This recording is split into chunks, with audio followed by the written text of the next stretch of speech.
On va parler du Reset X-Form de 3ds Max, très pratique, connu et indispensable, surtout quand on fait de l'export pour du moteur de jeu.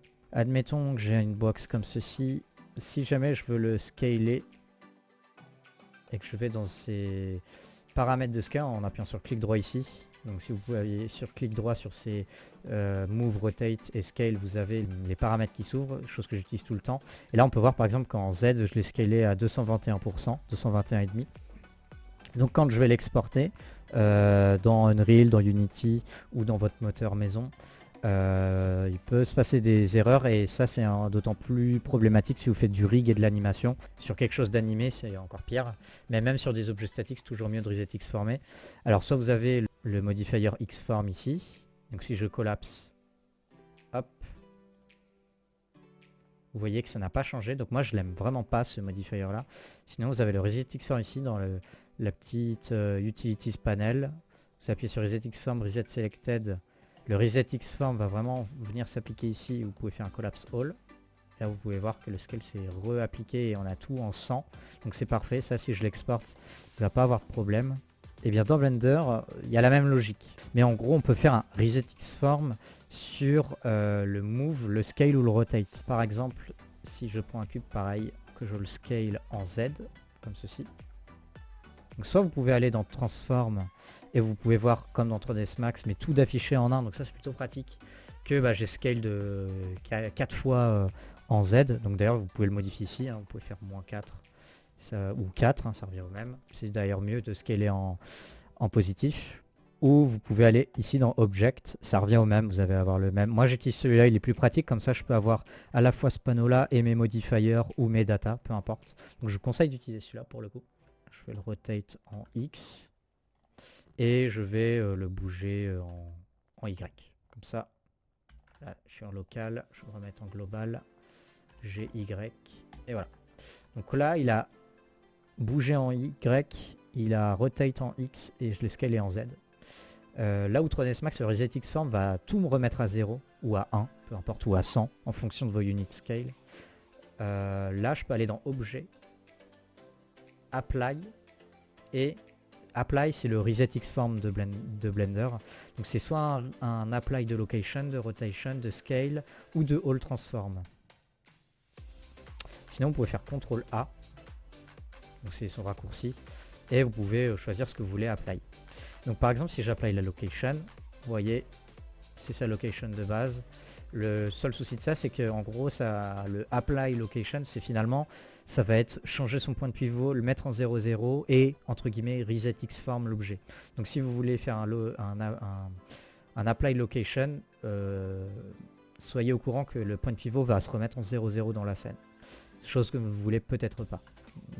Si vous faites un Apply Rotation, lui, bah voilà, il va pas bouger le point de pivot, tout va se mettre en 0,0. Par contre, voilà, là je l'avais bougé je l'avais rotate en X, donc si je me mettais en local, vous voyez que là je peux bouger en local, mais c'est la même logique que dans 3ds Max. Si je fais un CTRL A rotation, bah voilà le point de pivot, mon local redevient droit entre guillemets. Que je sois en global ou en local, j'ai plus accès au local dans la normale on va dire. Je n'y ai plus accès. Et CTRL A Scale, voilà, il redevient à 1, 1, 1. Et sinon, si je fais un CTRL Z, vous pouvez faire un CTRL A et Apply All Transform. Donc là, tout redevient 0 et 1, et le point de pivot revient en 0, 0. Voilà. Donc en général, j'utilise surtout le Apply Rotation et Scale, parce que la Location, je ne veux pas modifier le point de pivot, sinon c'est moi qui l'édite avec un clic droit Set Origin, ou avec un Shift S, et j'utilise ce panneau là. Et c'est moi qui décide où le point de pivot est, et au moment de l'export, je fais un Alt G pour le remettre en 0,0, ou vous pouvez faire drag ici, clic drag, et hop, ça va tout mettre en 0 ou à la main, comme vous préférez, comme j'ai expliqué dans une autre vidéo, vous pouvez tout mettre à la main. Mais voilà, je préfère avoir un point de pivot custom et à la toute fin, au moment de l'export, remettre en 0,0 plutôt que d'apply la location. Ou alors, chose que vous pouvez faire pour être vraiment safe, c'est une fois qu'il est en 0,0, là vous pouvez apply la location ou apply un all transform. C'est d'ailleurs ce que je fais le plus, c'est je fais ma tambouille et au moment de l'export je mets mon props en 0,0 et là je fais un apply all transform si j'ai plus besoin de mes rotations en local ni de mon scale évidemment. Évidemment il y a des raccourcis pour ça aussi autre que le CTRL A. Vous pouvez faire un Alt S si vous voulez clear le scale. Par contre ça va pas le reset Xform, c'est-à-dire l'appliquer, c'est-à-dire que si vous étiez à 4 et que vous faites un apply scale, le 4 devient 1 donc votre props ne bouge, votre objet ne bouge plus. Là pour le coup le Alt S va le clear et resetter en 1. Mais ça peut être quelque chose que vous voulez.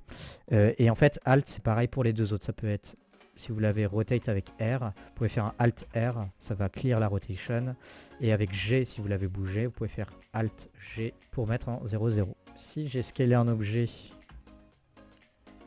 admettons, comme ceci, donc sur deux axes, et tiens, je vais le scaler un peu n'importe comment, et qu'après je veux en Edge mode lui faire, admettons, un bevel.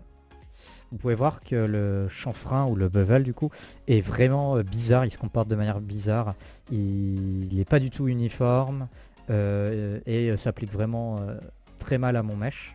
Là où le scale est dangereux et qu'il faut l'appliquer si vous pouvez, donc là si je fais un CTRL A et que j'applique le scale, vous allez voir que le bevel ne réagit pas du tout pareil, voilà il est uniforme et se déplace bien sur les deux axes de manière uniforme. Donc voilà, pour ça aussi qu'il faut apply ses scales, au moins ses scales de temps en temps et surtout avant l'export parce que si vous avez des modifiers qui s'appliquent mal, bah, ça peut être une des causes.